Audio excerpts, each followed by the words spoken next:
Hello all. So last video, that is part 1 capacitor charging t is equal to 0 பார்த்தோம். இப்போ t is equal to infinity பார்ப்போம். அடுத்த வீடியோல t is equal to t. ஏதோ ஒரு டைம்ல உங்களோட சார்ஜ் என்னவா இருக்கு அப்படின்னு பார்க்கலாம். இப்போ நீங்க ஒரு கெபாசிட்டன்ஸை ஸ்விட்ச் ஆன் பண்ணி ரொம்ப நேரம் ஆயிடுச்சு. இந்த ரொம்ப நேரம் ஆனது t is equal to infinity அப்படின்னு சொல்லுவோம். அதுதான் ஸ்டெடி ஸ்டேட். ஸ்டெடி ஸ்டேட்ல என்ன நடக்கும்? கெபாசிட்டர்ட்ட ஃபுல்லா சார்ஜ் ஆயிருக்கும். கரெக்டா? மைனஸ் q இந்த பிளேட். ஆக்சுவலா இங்க பாசிட்டிவ் இருக்கா? அப்ப அது பாசிட்டிவ் தான் வரணும். எக்ஸாக்ட்லி. இது நெகட்டிவ் சைடு, அதனால இது மைனஸ் கியூ.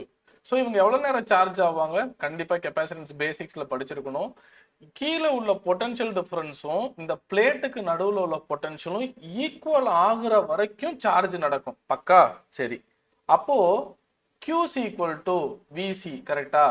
இதை நான் யூஸ்வலாக எப்படி சொல்லுவேன் அப்படின்னா, வைஸ் சேர்மனை பார்க்கணும்னா கியூவில் நிற்கணும் அப்படிங்கிற மாதிரி ஞாபகம் வச்சுக்கலாம். சில பேர் QC is equal to V ன்னு தப்பா போட்டுருவாங்க. ஸோ இந்த மாதிரி ஷார்ட்கட் ஞாபகம் வச்சுக்கலாம். ஓகே, இப்போ இந்த ரெசிஸ்டன்ஸ் என்ன ஆகும் சார் ஆகும் அப்படின்னா, ஃபுல்லா சார்ஜ் ஆன பிறகு அவங்க அதுக்கப்புறம் அதுல இருந்து அலோ பண்ண மாட்டாங்க, கரண்ட் அலோ பண்ண மாட்டாங்க. So t is equal to 0 ஃபுல்லா சார்ஜ் ஆனதை ஸ்டெடி ஸ்டேட்னு சொல்லிடுவோம். ஸ்டெடி ஸ்டேட் இருந்தா அது கட் ஆன மாதிரி நம்ம எடுத்துக்கணும். லாஸ்ட் வீடியோல நான் என்ன சொன்னேன்?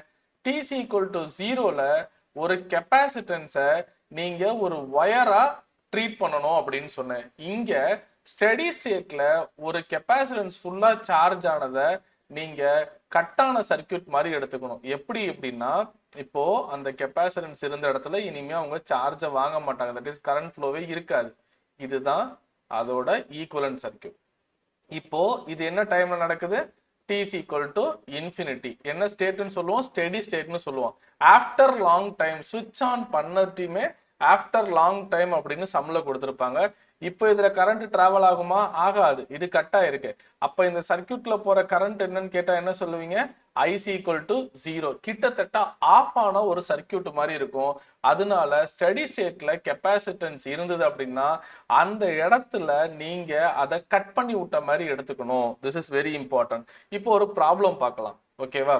இப்போ t is equal to infinity-ல இங்க கரண்ட் த்ரூ ரெசிஸ்டன்ஸ், அதுதான் கொஸ்டின் வச்சுக்கோங்களேன். இது ரெண்டும் ஈஸி கண்டிஷன் தான். இந்த t is equal to t மட்டும் தான் நம்ம செமையா ஒர்க் பண்ணோம். ஃபர்ஸ்ட் வீடியோல என்ன பார்த்தோம்? t is equal to 0. இப்போ என்ன பார்த்துட்டு இருக்கோம்? t is equal to infinity. அடுத்த வீடியோல என்ன பார்க்க போறோம்? t is equal to t. ஏதோ ஒரு டைம்ல இப்போ இந்த சம்முக்கு வருவோம். ஸோ இதுக்குள்ள ஒரு கரண்ட் I1 வருதுன்னு வச்சுப்போம். இதுக்குள்ள ஒரு கரண்ட் I2 வருது. Okay, t is equal to 0ல இந்த இடத்துல என்ன பண்ணிடணும்? நான் அவங்கள கட்டான மாதிரி. ஓகே, இந்த சர்க்கியூட் கட் ஆயிடுச்சு. இப்போ இதுக்குள்ள கரண்ட் போகுமா? போகாது. அப்போ I2 that is I across 6R என்ன எழுதணும்? நீங்க 0ன்னு எழுதணும். அதுக்குள்ளதான் கரண்டே போகலையே. அப்போ இது ஆக்சுவலா இங்க இருக்கிற எல்லா வோல்டேஜும் இங்க வந்துருமா? ஆமாவா? இந்த 3R கிராஸ் பண்றதுக்கே எல்லா வோல்டேஜும் அங்கதான் ஸ்பெண்ட் பண்ணுவாங்க. இங்கதான் சர்க்கியூட்டே இல்ல.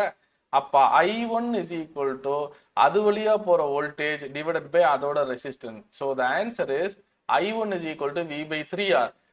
Current across 3R is V by 3R. ஒருவேளை இங்க நான் 6 கொடுக்குறேன்னு சும்மா ஒரு எக்ஸாம்பிள் 6 வோல்ட் கொடுக்குறேன்னு வச்சுப்போம். அப்ப I1 is equal to 6 volt by 3R which is equal to 6 volt. 6 தான் எழுதணும். 2 by R அவ்வளவுதான். ஓகே, so இது 0. Steady state, that is very very important. Clear? Keep on watching. Thank you. Next partல t is equal to t போடுவோம். அதையும் பார்த்துருங்க, video skip பண்ணாம. Thank you.